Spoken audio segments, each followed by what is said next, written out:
Aloha. Welcome to here. You are joining us today for the third and final event in the 2021 Earth Month Lunch and Learn series. We've been gathering at 12 noon for the last 3 Fridays to hear from different members of our community, beginning with Na'alehu Anthony 2 Fridays ago, to consider our kuleana in times of huliao. Last week, we heard from Dr. Keith Cross, or as he prefers to be introduced, Keith Cross, MC, PhD, aka Dr. Bars, one of UH Manoa's finest faculty members, and we explored learning from ancient stories to navigate climate futures through hip hop. And today's session is entitled Responding to the Climate Crisis with Truth, Racial Healing, and Transformation. We have one panelist who is caught in a obligation that has gone longer than anticipated, and so she will be joining us as soon as she is able. And in the meantime, I'll just cover a little bit of housekeeping as we give folks some additional time to log on as well. We're really glad that you chose to spend your time with us here today, so welcome. I guess let's begin just with gratitude for the opportunity that we have to be here in this cyberspace with each other today. And I'd also like to remind us all that, conversations about sustainability are always conversations of privilege, because it's really only if we are fortunate enough to have all of our basic needs taken care of and are not in immediate physical danger that, we have the privilege of contemplating these essential and existential questions around sustainability. As last week's Lunch and Learn guest, Dr. Keith Cross, reminded us, and I quote, "The white man's fragility rising is likely to kill me before rising sea levels." That was especially pertinent on the heels of the jury verdict for the George Floyd murder trial last week. So let's just acknowledge that we have privilege. We all have privileges that we carry into the space, and we're fortunate to be able to be here today. And for that, I am grateful. Today's presentation is going to be done in webinar format. Bear with me, I'm a little bit new to the webinar format, so I'm still getting used to it. UH Manoa Truth, Racial Healing, and Transformation Design Team member and current PhD student, Pua Souza, will be assisting us to host and moderate the questions that you can submit during the second half of our time together using the Q&A feature in this webinar format. Thank you, Pua. Thanks for being here. Our purpose here today is to listen and to hear stories which may help us to understand why healing is needed to respond to the intersecting crises of climate change, social inequities, and racial injustice, and other crises that are facing our communities, so that we can begin to explore our own roles and responsibilities to ourselves, to each other, and to our places, especially in light of the scale and magnitude of the scale and magnitude of the challenges that we face during these times. And as a result of participating in this session, our hope is that you'll have an opportunity to hear personal stories from colleagues who are learning and growing through the reflective practices we cultivate in our Truth, Racial Healing, and Transformation practice. We're hopeful that you will have an opportunity to practice cultivating your own reflection and listening skills as you listen to our stories, and maybe find some points of connection to help discover our common humanity. And we also hope that you have an opportunity today to consider the interconnections and root causes of climate crisis, racism, and other isms, So we're going to share some personal stories today, and we're going to invite you to lean into our practice of cultivating reflection through this listening practice. I also want to say that we don't have all the answers. So what we're sharing today it's sort of reflective of like how we're making sense of things to date in our ever increasing complex world. And I think we'd all like to acknowledge just, how much more we have to learn and grow in this. We're scheduled to go to about 1:30 today. Well, we are scheduled to go until 1:30 today. We want to be respectful of your time on a Friday. And the session is also being recorded and will be uploaded to our YouTube channel for later viewing. And we'll be sure to send that out as well. So with all that being said, I'd like to formally open this session and begin with a land acknowledgement. And Monica, would you be so kind? Thank you, Matt. Thank you for inviting me to be here today.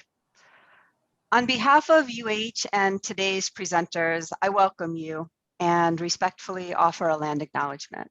My name is Monica Stittberg, and I'm speaking to you from where I live in the Ahupua'a of Kahalu'u, in the Moku of Ko'olaupoko, on the Moku Puni of Oʻahu, in the Paeana of Hawaii. I am also taking up space at the University of Hawaii Manoa campus, where I work and have an office. And the Manoa campus is in the Ahupua'a of Waikiki, in the Moku of Kona, on the Moku Puni of Oʻahu, in the Paeana of Hawaii. I acknowledge that where this campus sits is on stolen land, and that Native Hawaiian families were evicted and displaced from that land.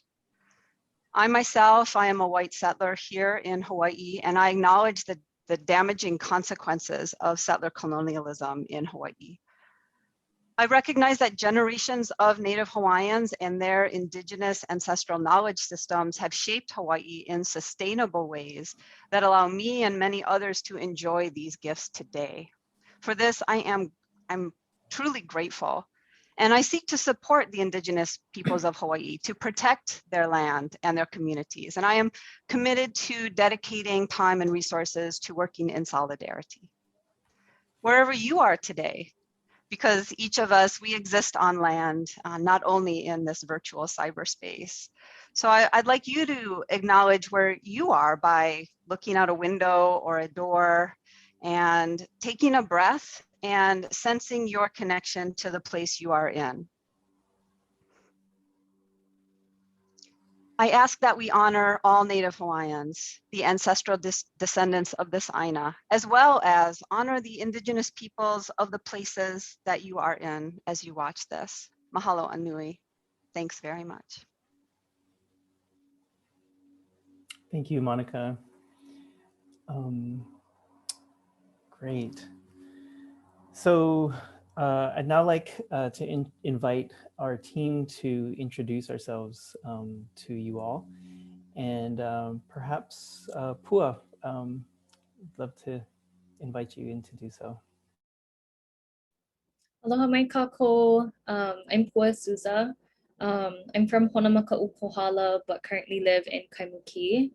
I'm a PhD student at the College of Education and currently work as a graduate research assistant at Kamakapua Kalani Center for Hawaiian Studies. And I'm really looking forward to listening to everyone's stories today and connecting with them. So aloha. Mahalo. Siobhán, would you mind introducing yourself? Aloha, my name is Siobhán Dhonacha, and I grew up in Dublin, Ireland, so that's the place that shaped me. I live in Makiki, and I have an affiliation at the University of Hawaii at Manoa in the UHM Honors Program, which is an undergraduate program, as a faculty specialist. Lovely to be here. And I'll turn it back to Matt.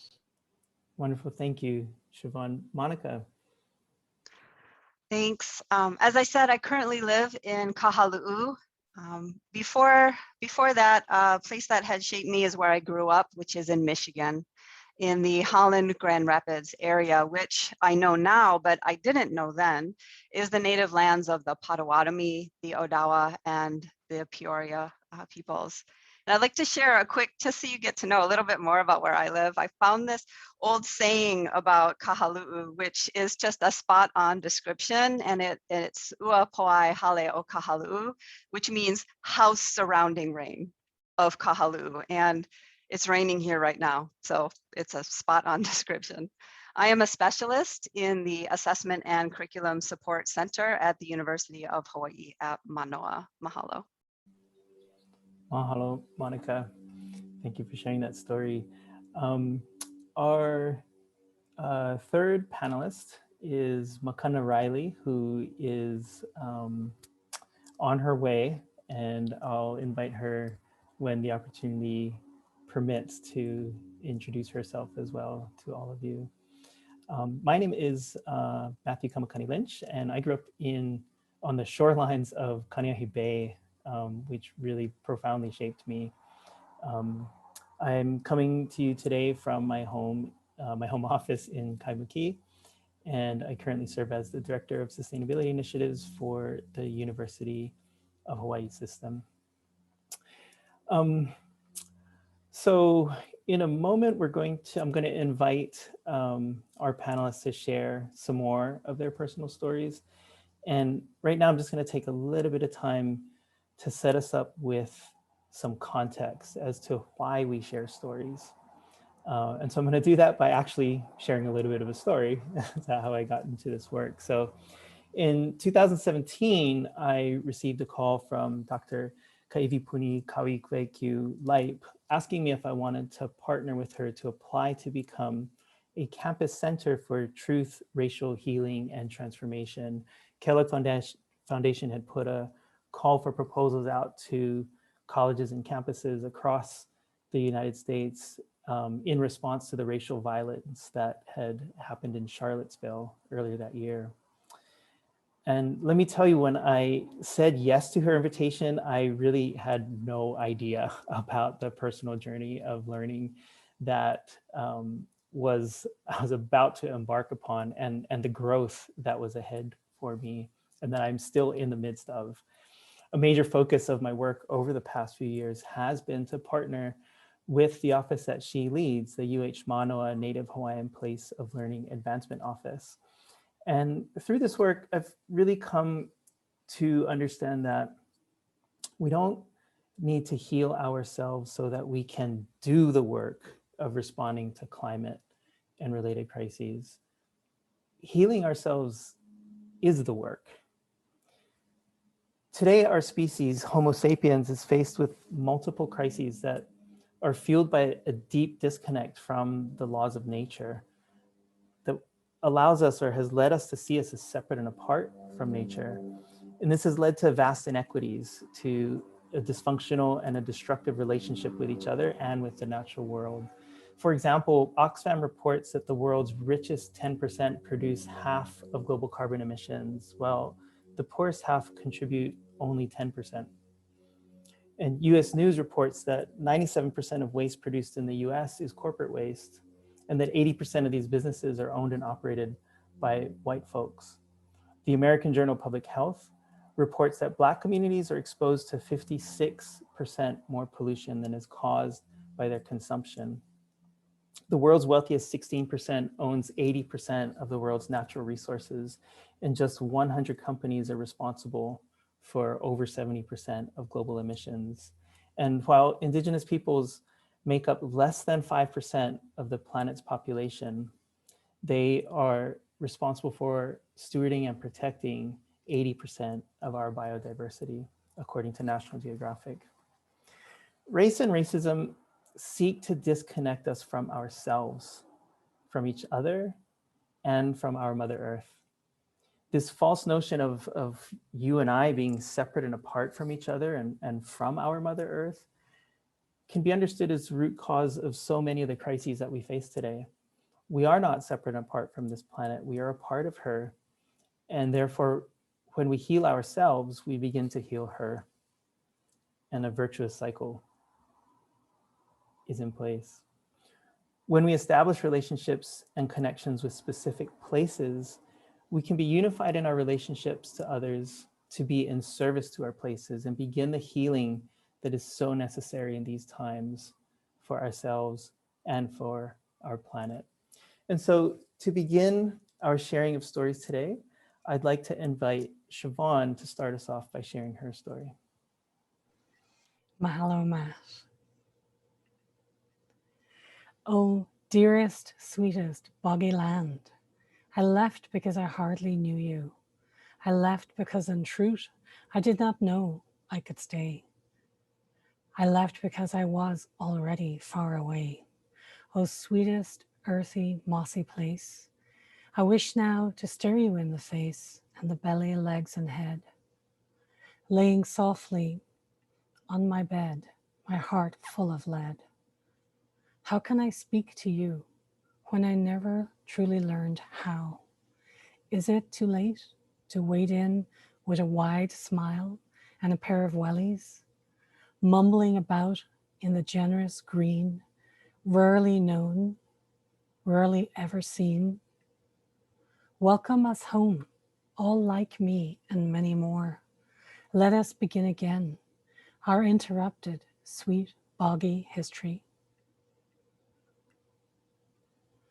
and end all that misery. Let us bring home the seed of love to plant and grow amongst the trees of sweet Irish leaves and true Irish ways. Let us find the Tallav land together. Let us touch the clouds that shroud our ancestors, the pure hearts of our collective selves. Let us cry now so that later we will, Gaira, laugh. An awful, awful, awful lot. And let us hope we will then never stop. This is a story of connection in the face of disconnection and living in one's truth. I wanted to share with you all a poem that I wrote about the Tallav Aina land to give a concrete example of how the Tallav Aina land lives in our souls as Irish people and how poetry remains a healer to this day.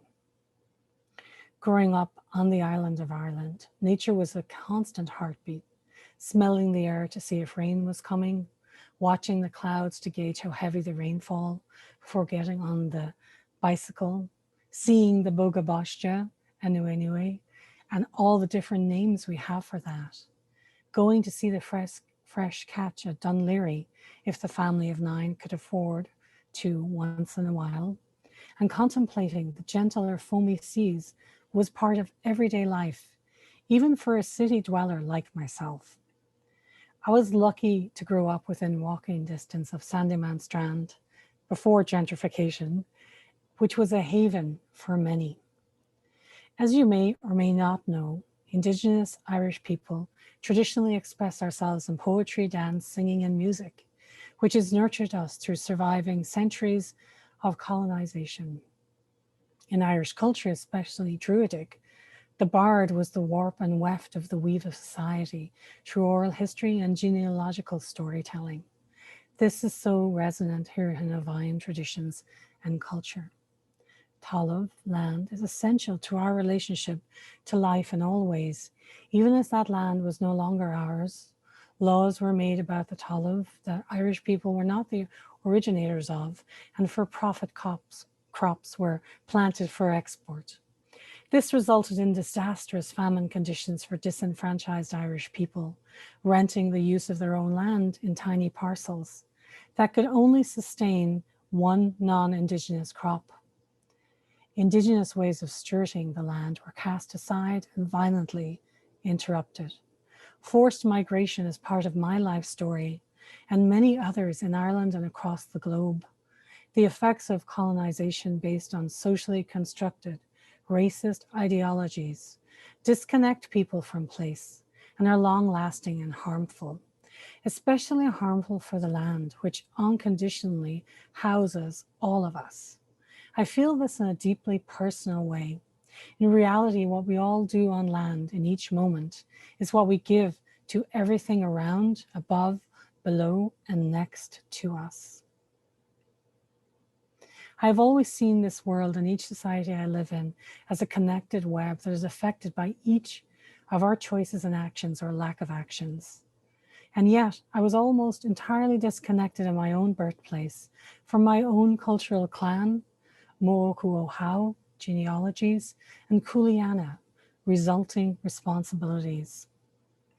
My parents are an example of this. One was born in Derry City and the other in Dublin City. One spoke Gaelic almost fluently, the other did not, as that was not an option in Northern Ireland. Therefore, our family lost connection and relationship to a shared culture and ancestry in our own country. When a language is deliberately erased, so is that culture. Living in Hawaii, the history of the Hawaiian kingdom was new to me, but not the story of colonization and racism.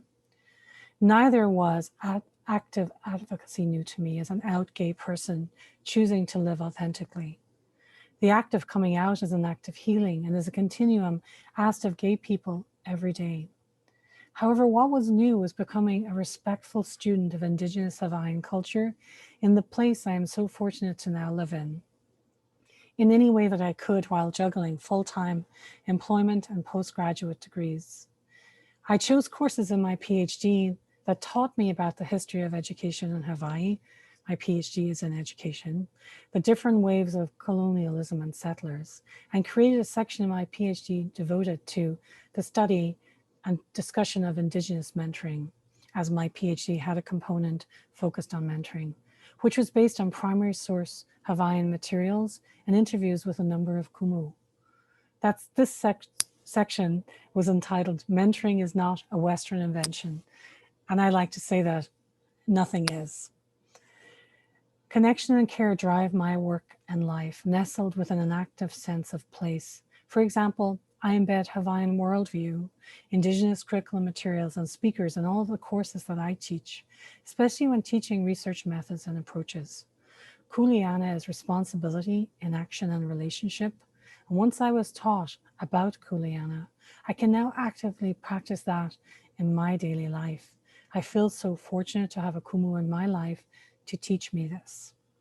Learning from the teachings of TRHT, I have now been given the tools to experience a profound reconnection with my own culture and a profound opportunity to respect, embrace, and be a student of the Hawaiian worldview, pathway, wisdom, and culture in direct relationship to place here in Hawaii, our community Ohana, and the Aina Native land.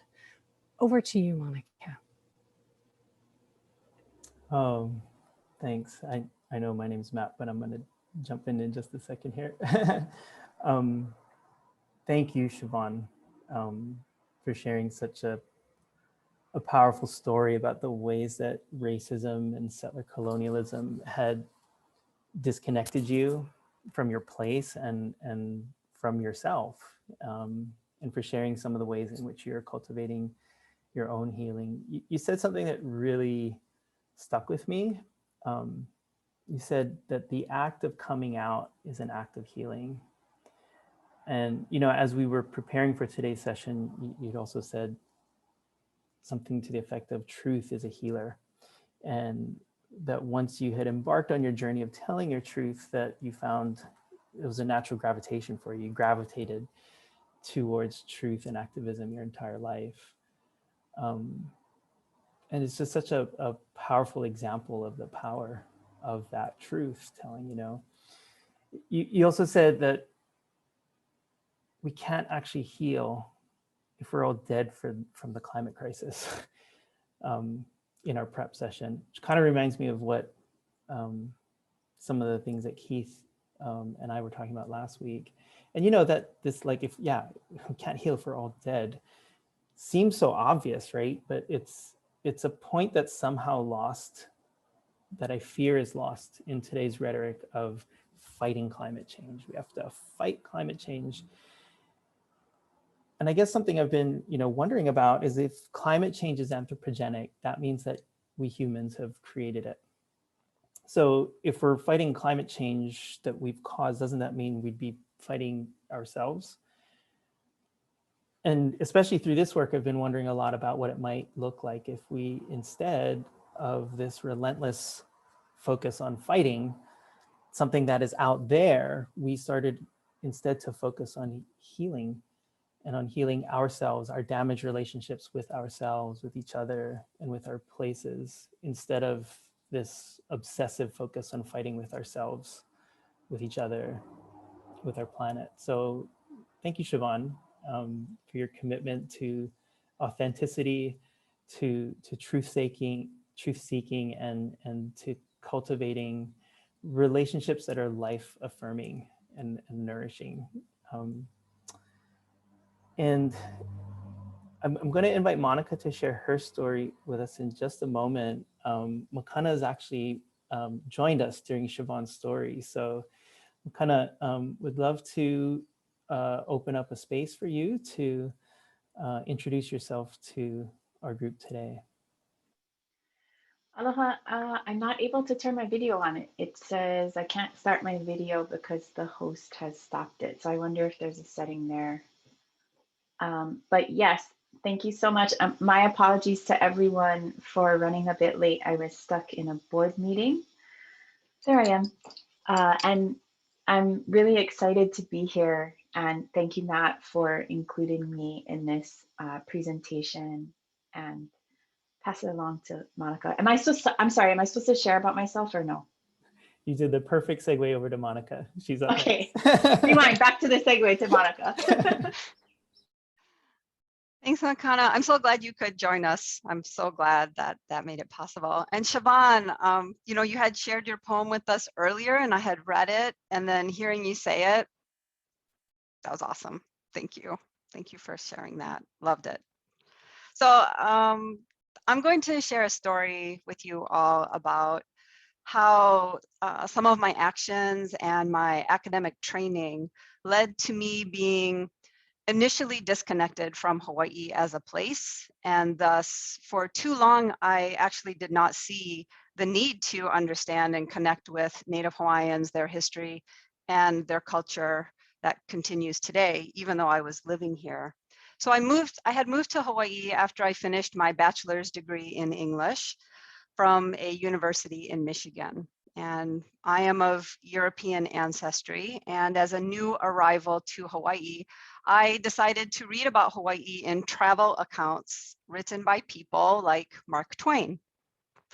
And I noticed in these stories that, you know, the Native Hawaiians were being described using negative terms and images. And a couple things really stood out to me, but one that I wanted to mention today was the depiction of Native Hawaiians as lazy. When I had read this many years ago, I wrote this off as racist writers, and coming from writers who were products of their time. And I thought to myself, you know, I've identified this language as racism, as racist. And I personally don't think that's true about Native Hawaiians. So good for me, right? Good for me. And as I think back on that, I realized that was pretty naive of me, but you know, that's where I was at the time. And I have a really much different understanding now. So when I reflect back, I realize that my categorizing and my writing these things off as racist actually accentuated and perpetuated this disconnect between me and the place I was living and the indigenous peoples of this place. It really kept me at arm's length. Over time, as I continued to live here in Hawaii, I started connecting the dots. I started, you know, making connections between that wrong-headed idea that Hawaiians are lazy with racism, colonialism, and the climate crisis. And I'm really glad that I learned how I might take action, because by not taking action for all those years, in essence, that meant that I was agreeing with those negative depictions of Native Hawaiians. And I was perpetuating this devaluing of Native Hawaiian culture and wisdom. It really was the Truth, Racial Healing, and Transformation Campus Center's work here at UH Manoa that helped me turn a corner to finally undergo this transformation, if you will. Because as I learned about intergenerational trauma, educational colonialism, and some ʻŌlelo, like For example, haloa, and how haloa is the taro, and kaikoana, the elder sibling, and how caring for the Aina as a family member is so crucial. You know, learning from that story, that mo'olelo, that it is a kuleana, a responsibility and a privilege to care for the Aina, which will in turn feed and care and nourish us. You know, that's what I took away from that. And so now this corner that I've turned, so I've moved from naming, being able to name things as racist or identify settler colonialism, to understanding the dire consequences of intergenerational trauma and the consequences of treating the Aina as if it were only a resource to take from and to own. You know, that, as we all know, has contributed to the climate crisis. And now today, I'm able to find ways to take action. So I'd like to share with you a couple actions that I've taken to be more connected. They are small, but I'm seeing this as a journey, and it's a hard journey and it's challenging for me, and I've made mistakes. I will continue to make mistakes, and I'm very appreciative when people take the time to alert me to my mistakes. So the first thing that I started doing was reading Indigenous authors as part of my work and for my personal understanding. Creighton Litton, a professor at UH, he recommended Braiding Sweetgrass, which is what I've been reading most recently, and the author Robin Wall Kimmerer, who's a member of the Potawatomi Nation, which is close, that's where I grew up, right? She describes how settlers labeled traditional peoples as lazy and wasteful because these settlers did not understand how Indigenous land care practices included not harvesting 100% of what was available, right? Their practices included safeguarding a sustainable supply for future generations, you know, eye to the future. And she goes on to contrast this with the laws created by the colonizers.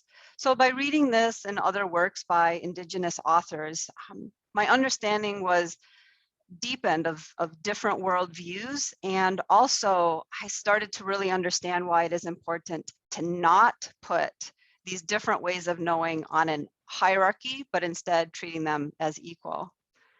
In my professional work, which involves program evaluation and learning assessment, I started reading on Indigenous research methods, and I started attending local and Indigenous evaluators presentations and workshops, such as the KREA Hawaii folks' work.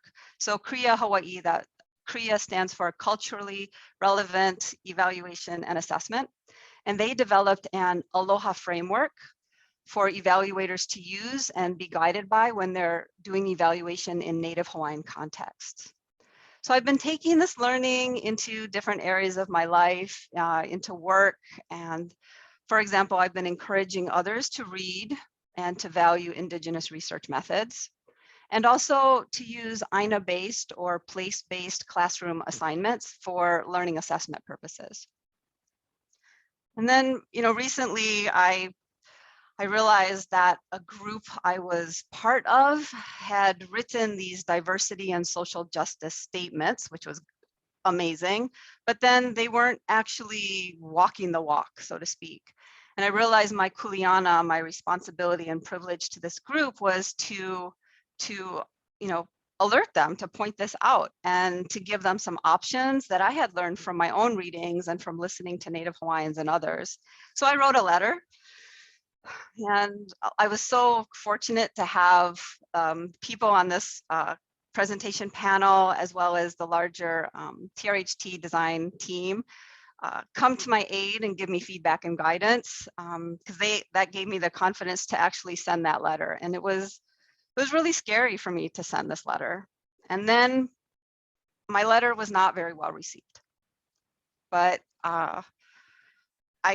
that hurt, actually. I had to get over that hurt that they didn't receive my letter well, but you know, I do feel that I have this kuleana to this group, and that tells me to keep trying with them. So to sum up, I've been learning, I've been connecting, I've been forming relationships with Native Hawaiians who have been willing to share their time and wisdom with me, and I'm super grateful for that. And I will keep trying to take action as I keep learning.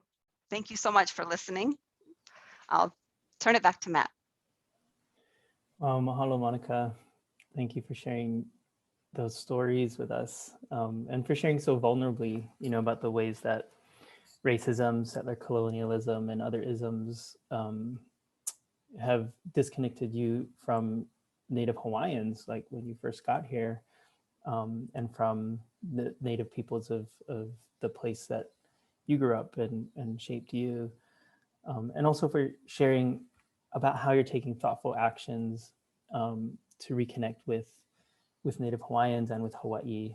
And if I'm being honest, as we were preparing, when I first heard you share this story, I was thinking, why is she sharing about a bunch of books that she's read? Like that's okay.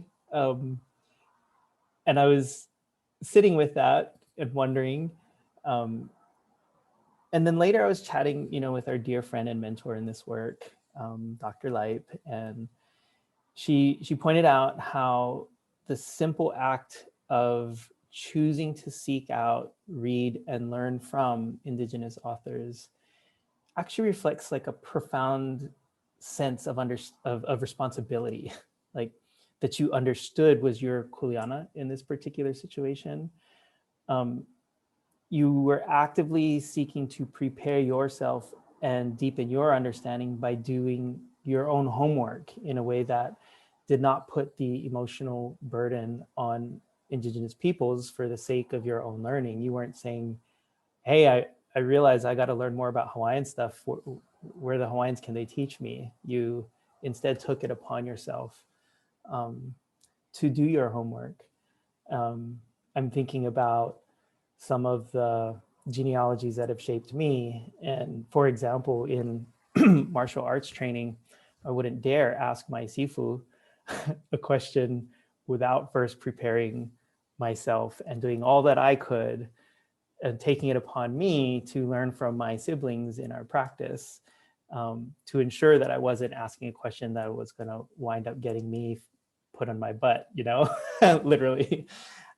So just thank you for like modeling how, simple actions can be quite powerful, and also how powerful it is to act with thoughtfulness and intention. And then, you shared a little bit about your story with your colleagues, with your group of peers. And I think it's really worth, like, you risk something there, and we were talking about this in our preparations also for today, the difference between an ally and an accomplice, right? An ally is someone that says, hey, let's go out on this Friday night, and then accomplice is someone that wakes up with you in the jail cell the morning after. In other words, there's a degree of risk that you're willing to take on. And so thank you again for modeling that in small and big and powerful ways. I'm actually gonna share now a personal story of mine about how I have been disconnected from Aina through capitalism and colonialism. And I'd like to share about some of the ways that I've begun to reconnect to the peoples and places of Hawaii, and even to the peoples and places of my ancestors, so that I can begin to heal from the ancestral traumas that I carry. My family's been living in Hawaii for over 4 generations now. On my mom's side, we originally immigrated from the Philippines to work as exploited labor in the sugarcane and pineapple plantations, which arose after the illegal overthrow of the Hawaiian Kingdom on January 17th, 1893. And Filipinos themselves have endured multiple waves of colonization, occupation, and exploitation by China, Portugal, Spain, the United States, and other actors, which has severed, it's largely severed the original peoples of those islands from their indigenous ancestral knowledge systems. And on my dad's side, I'm also descended from islanders. I'm descended from Irishmen and Scotsmen who were forcibly removed from their ancestral lands by the occupying forces of the British Empire, presumably for stealing a loaf of bread to feed themselves or something in their struggle to subsist. And my ancestors from those islands were shipped to Australia as convicts more than 2 centuries ago. They served in the labor camps of the British colonies that were established on the indigenous lands of the Aboriginal people of the Australian continent, who themselves are heirs to more than 40,000 years of the indigenous ancestral knowledge systems of that place. And so I'm sure that I carry ancestral traumas which I may not even be aware of. And these things, these genealogies shape how I show up in the world. And these traumas very likely manifest themselves unconsciously in my reflex responses and behaviors. For example, my body and my mind are deeply shaped by capitalism and colonialism. Let me illustrate, let me unpack that. I was bullied quite badly as a teenager growing up in white middle-class Australian suburb. And I learned there from my classmates that there was a perceived hierarchy in human value just based on someone's appearance. And in that context, even based on someone's net worth, the amount of money someone had in a bank account. So I was not the norm in terms of my appearance or in terms of our family's worth. So as soon, all the signals I was getting was that I was not valued, that I was worth less. And as soon as I was old enough to get a job, I started working my butt off to make money so that, not just so that I would have the option to buy things, but really so that I could prove to my classmates, and even perhaps more sinister, to prove to myself that I was worth something. And obviously this didn't work, as in it doesn't change how I appear in their eyes. I was still perceived as other, as a brown-skinned Asian immigrant who did not belong, or even worse, was perceived as a threat to their own ability to get ahead.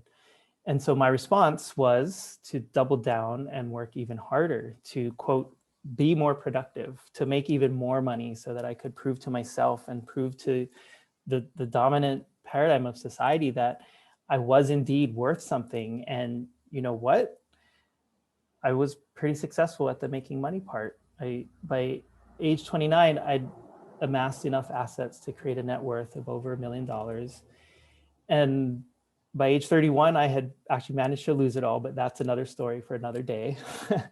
But during that entire phase of my life, I had this gnawing feeling that I was an imposter, that someone would find out that I'm actually worth less, you know, that this mixed breed boy who was from everywhere but from nowhere at the same time was not actually who he said he was. And, you know, to this day, one of my primary reflex responses to stress is to double down on my work and to, quote, increase my productivity, because the dominant paradigm of our modern global society, which we are all entangled in, values things like productivity, values things like growth, and values things like capital more than it values life itself. Recently, though, through my own learning and growing in our work together, I've been invited by genealogical descendants of a certain Aina to take on specific responsibilities for very specific places. And those experiences are opening up entirely new paradigms of being in relationship to people in service to a place. We're working to restore the koa and ohia forests of Waikiakua in Mānoa Valley. And through this work, I'm learning to slow down and to observe and to conserve my energy and to pay close attention to what the Aina is teaching us so that we can respond and act in ways which are appropriate. It's taken us 3 years of observation, thoughtful planning, and a really like joyful collaboration for us to plant 128 Native and Polynesian introduced trees in a single day just a couple weeks ago, to establish a seed bank in the valley that may one day grow into the majestic koa forests, for which many of today's street names in that area are named for. I'm learning to move in more natural cycles and to act with more attention and to pay closer attention to how I am nurturing and caring for myself so that I can take care of the kupuna who have invited this kuleana from me so that we can take care of that Aina. And it's been so incredibly healing for me. It's difficult to find words to describe this new ways of being that I'm experiencing. So Makana, you and I really started to form our relationship through our work together that was in service to a particular Aina, which has been in your family for generations. And I'm wondering if you might be willing to share a story or two about a time when you were disconnected from Aina, whether we're thinking about Aina as a place or as the peoples of that place or as both. And perhaps you could also share a little about how you build, rebuild, and heal those connections. Yeah, thank you, Matt. I want to start by sharing out about, you know, I was born and raised in Honolulu and in Manoa, right near those places where you now have kuleana. And in the way that I was brought up, it was very much in the city. I didn't step foot into a lo'i until I was 27, maybe.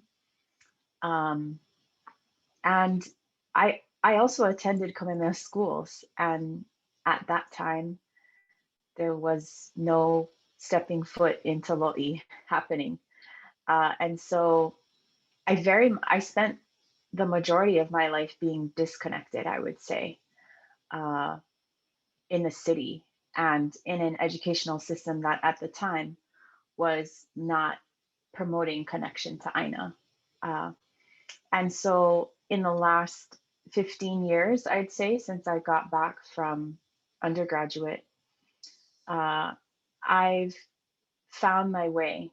I've worked in many different ways intentionally to reconnect myself to places that I do have long-term genealogical connection to, and places that I don't necessarily. I mean, I grew up in Manoa, and I'm, you know, third generation in Manoa, but there's a lot of generations before me that are from Manoa that are not my family.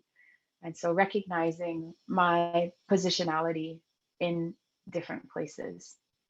And most recently, what's been really empowering has been in the last couple of years, I've taken some time to really research my mo'oku ʻauhau in my family.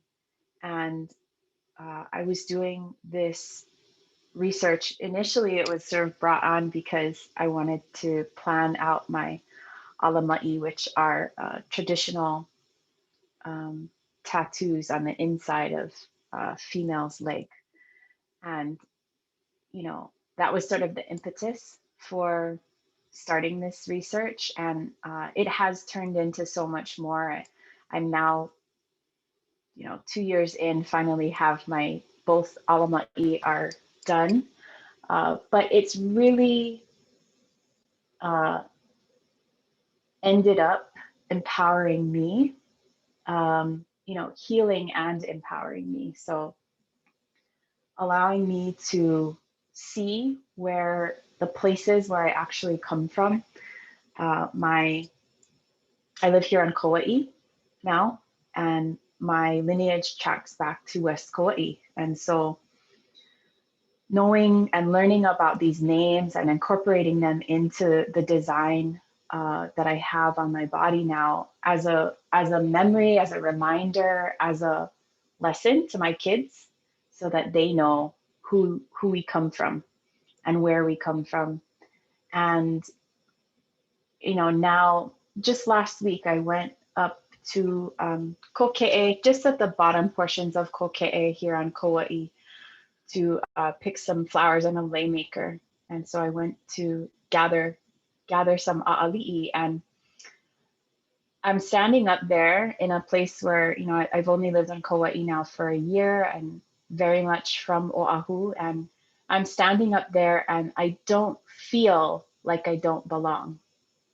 I actually, you know, I was looking down at Waimea and Kekaha and Ni'ihau, and I really felt like I belonged. And that to me was the empowerment of doing that research. Was I know that 8 generations ago, I had an ancestor that was from that area, that lived and thrived in that area. And maybe not up in Koke'e where I was, but for sure down in Waimea, and perhaps traversed some of those areas that I was up in. And so that's really empowering. It's been very empowering for me to be in spaces like that, where I have very little tangible connection.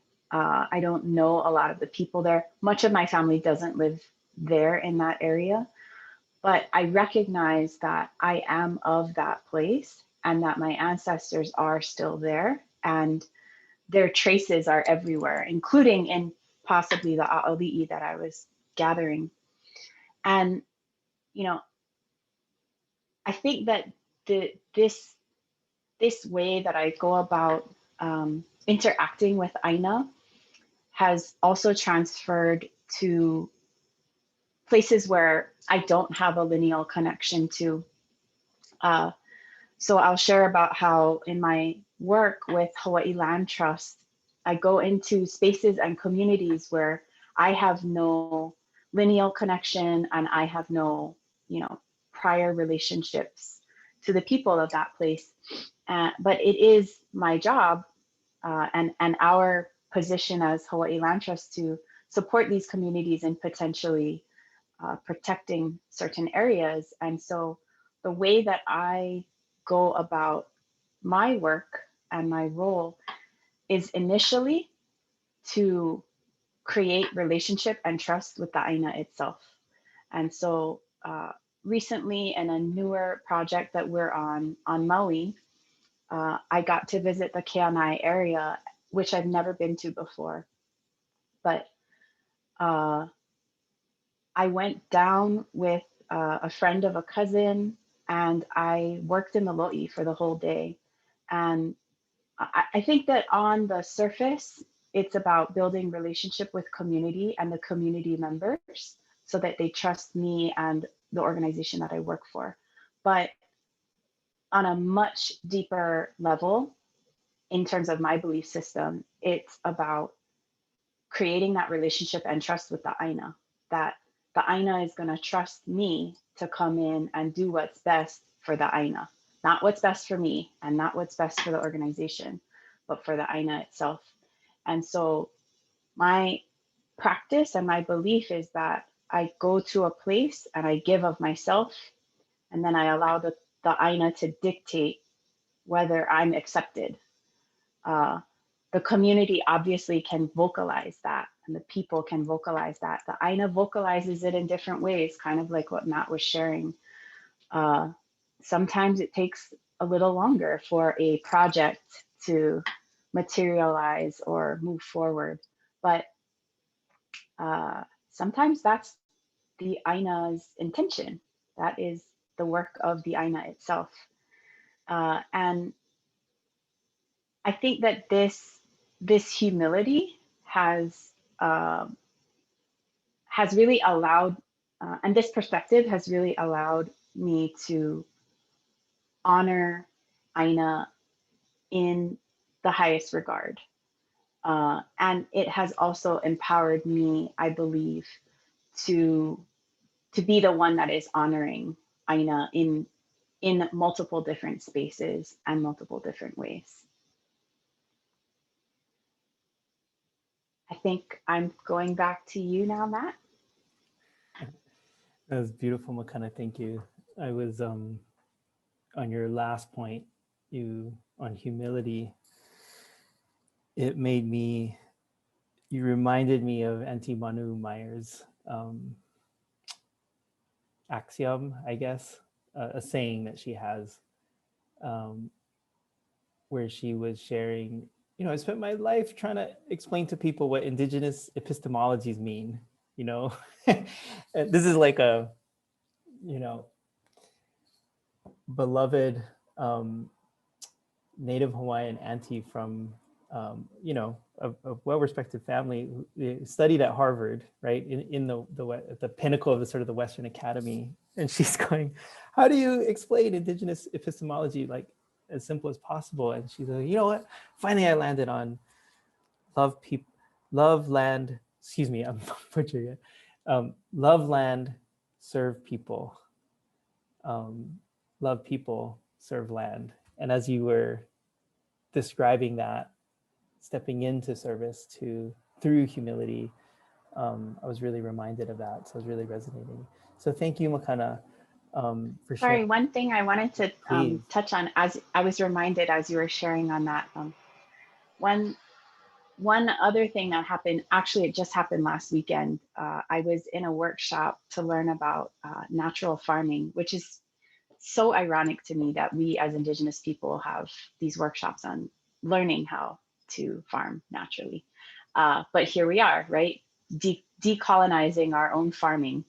And one of the things that really stuck with me beyond all the science behind it was that the person giving this presentation was sharing that farming is a relationship, right? Food is a relationship. And so, you know, in my relationship with my husband, if I give 20% and I take 80%, how long is that relationship truly going to thrive? And as a farmer and as someone who is expecting food of our Aina, how much do we actually give and feed to our relationship with the Aina? And not just in the sense of getting your feet in the lo'i and putting your hands in, but you know, even when we harvest, we have this practice, long-term Hawaiian practice is to give back the first of your harvest, right? So my ohana here in Kauai, we make pa'akai. And so anytime we harvest pa'akai, we give back the first handful to the Aina. And fishing, you know, fisher people do that as well. And in the lo'i, I've never done that. And you know, how much of the food that the lo'i is producing for us are we giving back to the lo'i to feed the lo'i itself? And that was really, I think, prolific for me to think even deeper in terms of our relationship to place and to our food.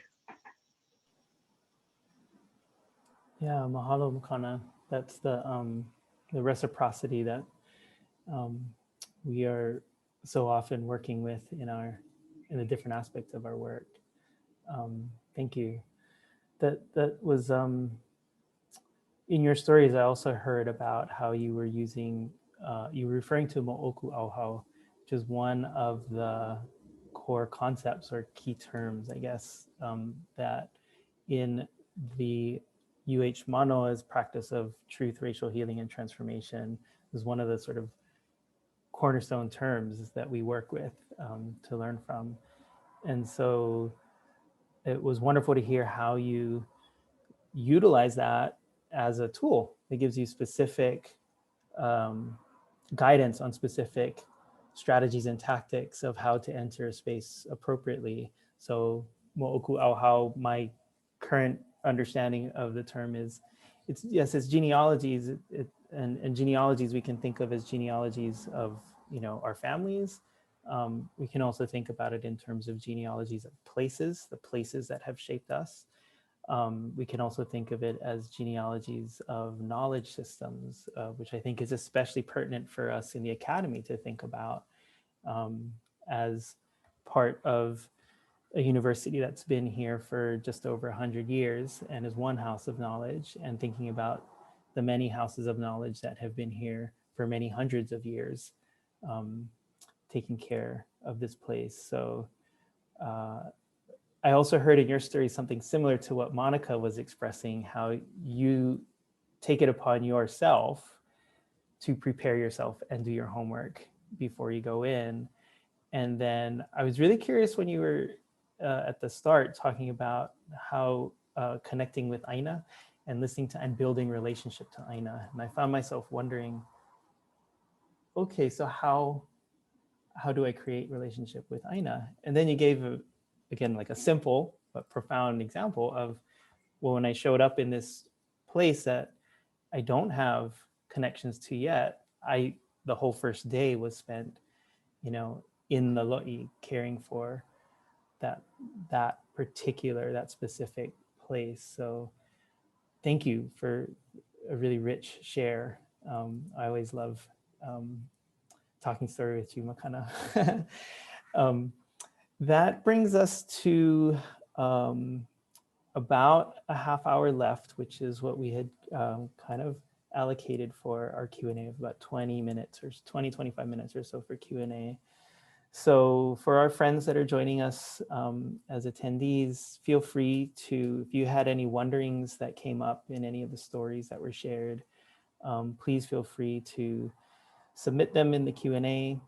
And as you do, as you gather your thoughts and think about what questions you might want to ask of any of our panelists or maybe of the entire panel, I'd like to kind of bring it back. Like at the start of today's session, I shared that one of our hopes was that we're going to create a space that allowed you to practice cultivating reflection and listening to other people's stories so that we might discover our common humanity. And so that is a key aspect of our work in truth, racial healing, and transformation. And what's interesting about that too is in our stories, we heard how they reveal our entanglement in complex and in often unhealthy systems. And so there's some type of power in naming and articulating this entanglement so that we can have more agency and more choice about how we're going to do in light of that entanglement. And you know, for some folks were sharing with me, like, that's a really, how are you going to connect climate crisis to racism and truth telling and healing? That for many people, that's a really big leap to make. And Adrienne Marie Brown, who's a wonderful author that I'm frankly pretty obsessed with at the moment, and she's written a book called Emergent Strategy. She describes the fractal nature of our work, how our work transcends scales. And so a lot of what we heard today are personal stories of how we are cultivating healing practices for ourselves. So that we can take care of ourselves better, so that we can take care of each other better, so that we can take care of our places better. And Adrienne Marie Brown talks about how the health of the cell impacts the health of the organ, which impacts the health of the body, which impacts the health of our relationship, interpersonal relationship, which impacts the quality of our community's health, and so on and so forth. And you can see how these scales are nested within each other. And in a very real way, what we do at our personal scale matters immensely because we are entangled in this nesting of scales. I actually have a question for the panel. And so we're gonna figure out in real time who wants to take this first. I'd like to give each of you the opportunity to respond if you'd like. Makana was talking about positionality, and she referred to mo'oku auhau. And as I mentioned, that's one of sort of 4 key concepts or terms that we center our work around, or our learning around, in the Hawaii grown version of truth, racial healing, and transformation. And so my question for our panelists is, how do mo'oku auhau, kaikua ana, kaikana, and kuleana.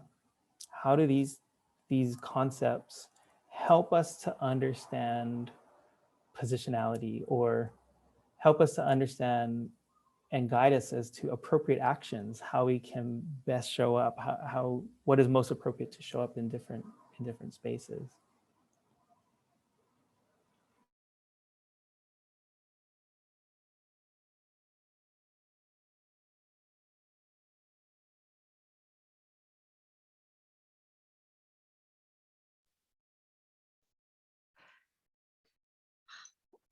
I guess I'll take a stab. Thanks, Pua, for putting that in the. So it's interesting being at a university for a long period of time, changing roles at a university. So, when I think about when I first started, obviously I was the younger, the kaikaina. And in my field, as I gained knowledge and I spent time, I built relationships. Now my mo'oku auhau, my genealogy, I've moved from just understanding other people's ideas and how they're framing things to now being asked as the kaikuana, the elder now in the field, more of an elder in the field than the newcomers, because I'm still, anyway. Now I'm being asked to participate in this generation of information for my field, assessment of student learning. And what is my kuleana now? And how can I do that without addressing things like indigenous frameworks and indigenous ways of being? And so I think now my kuleana is that now that I know this, it's my kuleana to do what I can to share this with others and to speak up for students in particular when they want to do research using methods that their professors might not be familiar with because it wasn't part of my academic training. So, how I see my kuleana as, how can I speak up? How can I play a leadership role in my field to value indigenous ways of knowing as equal to statistics, psychometrics, et cetera, right? So I think that's where I'm at right now. And I'm still, like I said, I'm still on the way and still learning, but I feel a lot better now that I'm trying. At least it makes me feel good to be trying and trying to make a difference. Thank you. Mahalo.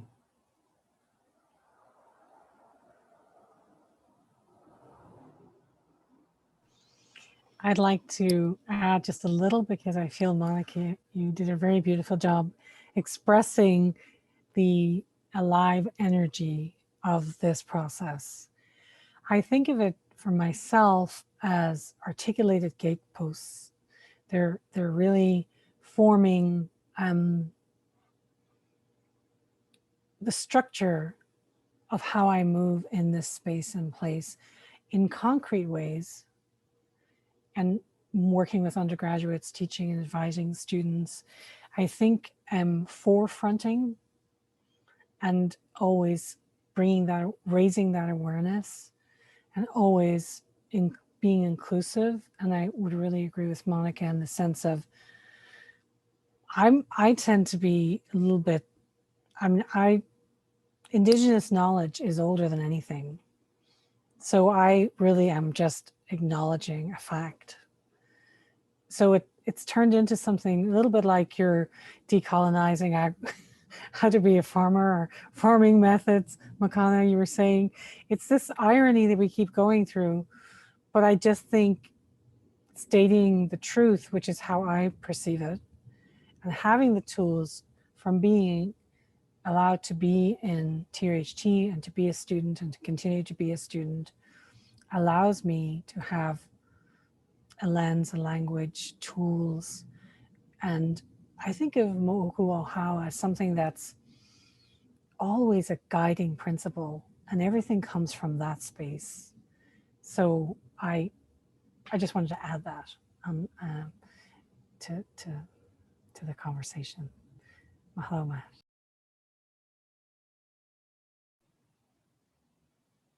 Mahalo.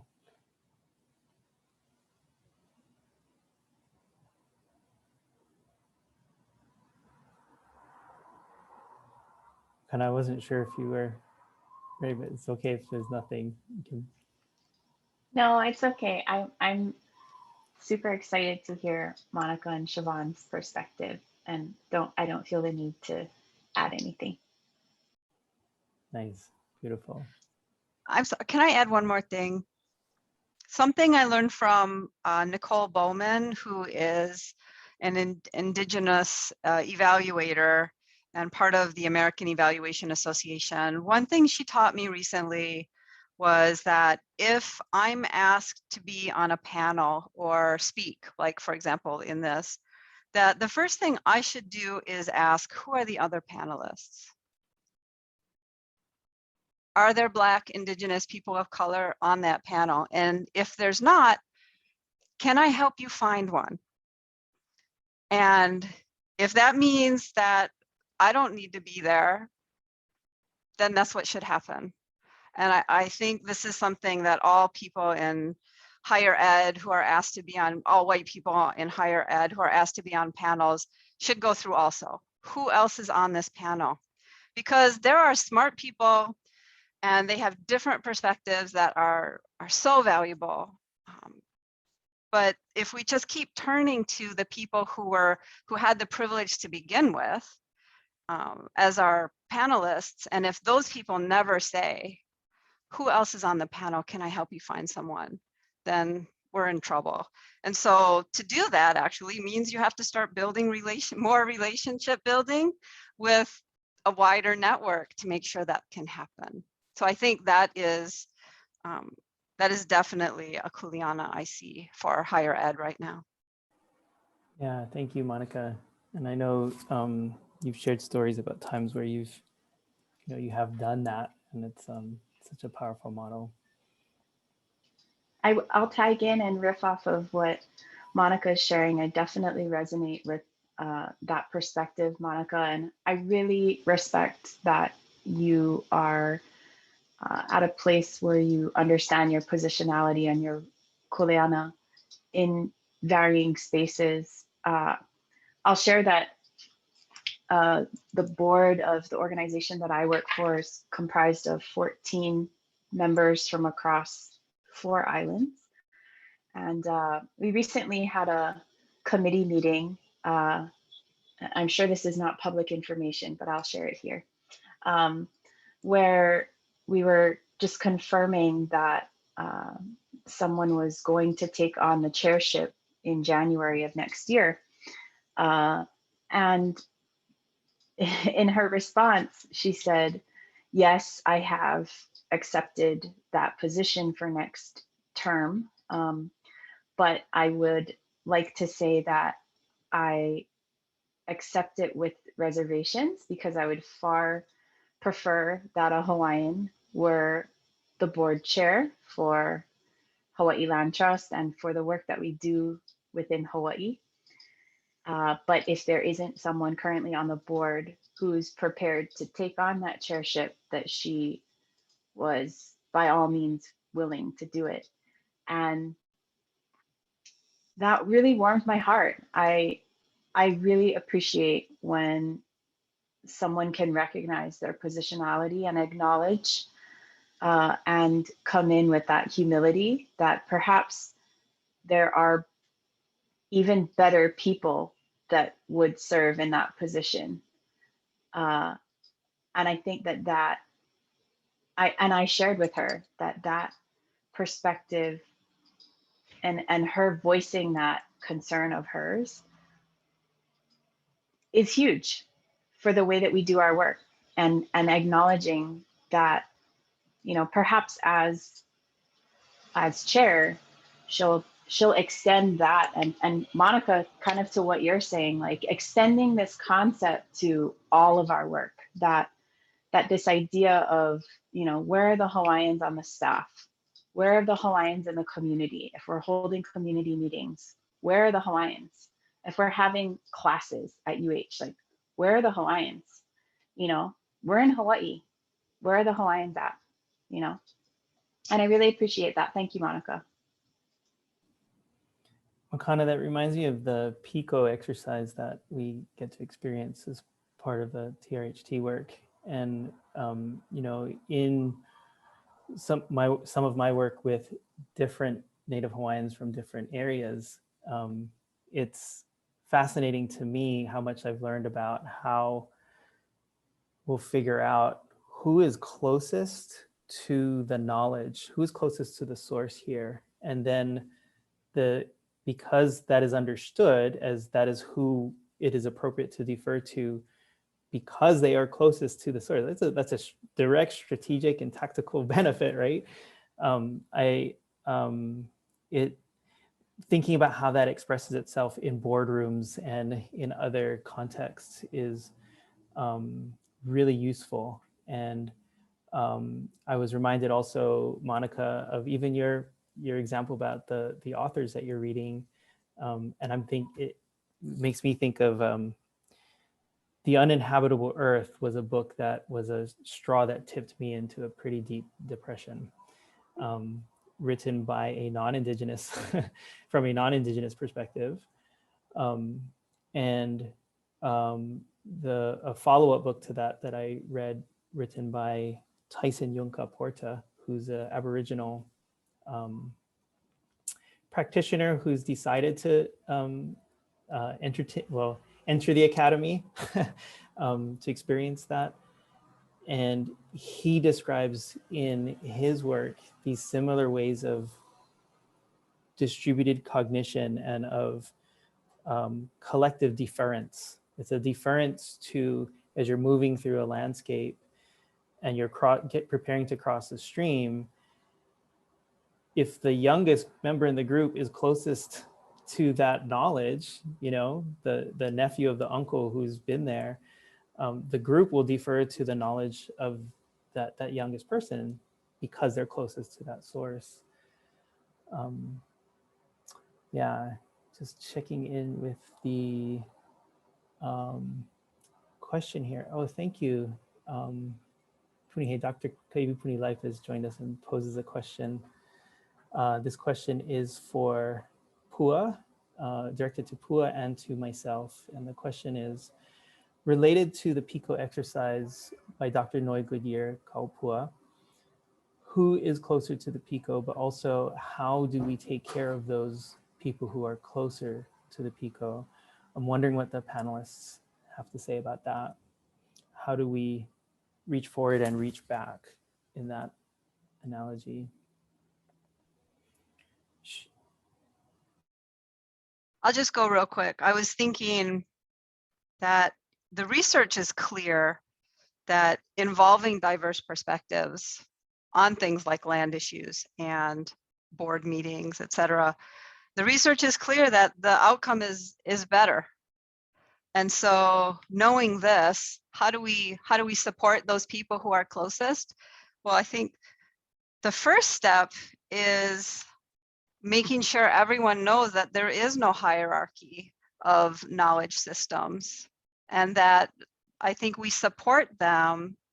We support those people by saying, we are listening. We value your ancestral knowledge if it's coming from an Indigenous person, right? I think everyone in the room, we support them because they're closer by accepting, acknowledging their special knowledge that will benefit us all. Thank you, Monica. Siobhán, I'd love to hear your perspectives. I always love listening to you and how you think about these things. It's very kind of you to say. I believe change has to be visible, and it has to be included intentionally in systems. So it can't just be left up to, if we really this is my observation over time personally, transparency and inclusion, so that we start at the piko and not from outside of the circle. So we actually start in the middle. And then we say that we start in the middle. We actually create, and nobody loves policies in one sense, but we do need ways to live with each other that are loving, I would say a loving contract, a social contract that says this is what we're going to do.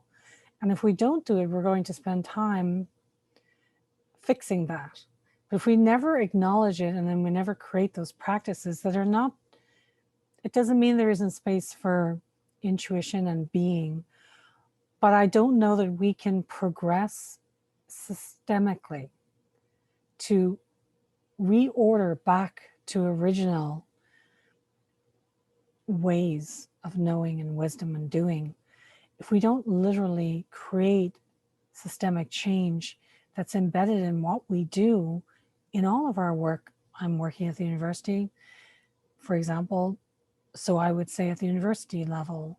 So we actually do things that follow clear methods that are loving, but clear, and that can be actually followed in a way that observes and respects the core Indigenous wisdom, but actually creates enactment. So I'm a systems change, concrete, granular person, because in the end, we have to do that too. We literally have to do that because we've agreed to live this way. Whether or not we all love this, we can change that. But this is how we're living today. And I am a real advocate of that as well.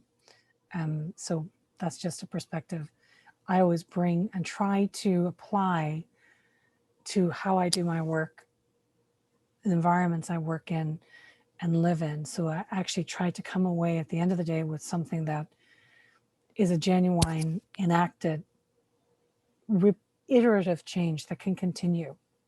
Yeah. So it doesn't just drop off if one person drops off, or it doesn't drop off if it's not reliant on a particular individual having openness or a particular individual wanting for whatever reasons to have a particular thing. It's just a basic philosophy and way of acting and being. So anyway, thanks for allowing me to share. Yeah, and the just to be explicit, like the reason we're centering around Indigenous knowledge systems is because wherever we are, those represent generations, multiple generations of learning of how to take care of and to live within the biophysical parameters and constraints of that specific place. Yeah, you also make me think about, Siobhán, what in service to what? So if we're thinking about it at the scale of maybe economies, to what end are we, how are we designing our economies? Are we designing it to maximize economic activity because that's our primary indicator of well-being? Or are we thinking about ways that we might design our economy to be in service to our lands, to make sure that our lands are healthy so that our peoples can be healthy? So thank you for giving voice to that so we can think about this across the different scales. Mind if I add one more thing, Matt? When I was in class the other day with our student scholar Hui, we were discussing different elements of research and students are presenting research. And one thing I discussed with the student scholars was always ask the question, who benefits? Because if something is the way it is, it's because someone benefited and someone continues to benefit. And we have an obligation, I would say, Kuleana and myself, to understand that so that we can vote differently, we can make changes, we are informed in a deeper way. So I always find that a really useful question, and it was a good discussion in our class. So I just wanted to add that in. Beautiful, beautiful.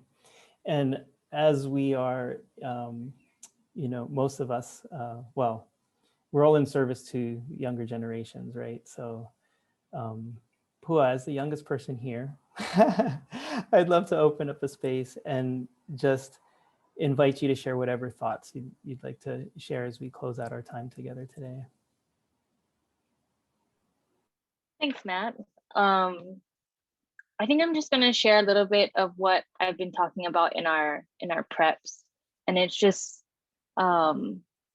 having people who are a little, not by much, older than me, other Hawaiians, just creating space for us to talk about these things.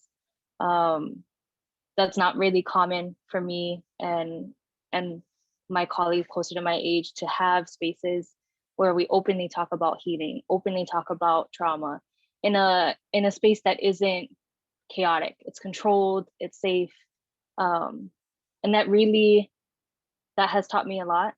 And so I just want to mahalo all of you for creating the space to share stories and also teaching me how to create the space to tell my own stories. So I'll just end with that. Mahalo nui. Mahalo Pua, that could not have been a more perfect and powerful ending to our time today. So thank you. I want to thank each and every one of you who's tuning in. Thank you again for taking time out of your busy schedule to enter into what we hope was a very different space than you're used to on a Friday afternoon. We hope that you were able to practice cultivating reflection through the listening to our stories, and hope that you were able to discover some common humanity in some of those stories that were shared. I'd love to invite you all and encourage you to continue to contemplate the interconnections and root causes of the climate crisis, of racism, of social inequity, the other isms that we are grappling with. And I hope that we have helped to shed some insights, even as we are learning and continue to grow in this ourselves, about the need to heal. We need to reconnect to the ways that we have been disconnected to ourselves, to each other, and to our Aina. And I would love to invite you all to look at the ways that you may have been disconnected yourself. And just know, final thought, know that truth, racial healing, and transformation is a process that is intended to help people reconnect, because climate crisis is a result of that disconnection. So with that said, mahalo to each of our panelists, Siobhán, Makana, Monica, and thanks everybody. Take good care of yourselves, take good care of each other. We hope. Thank you everyone for coming.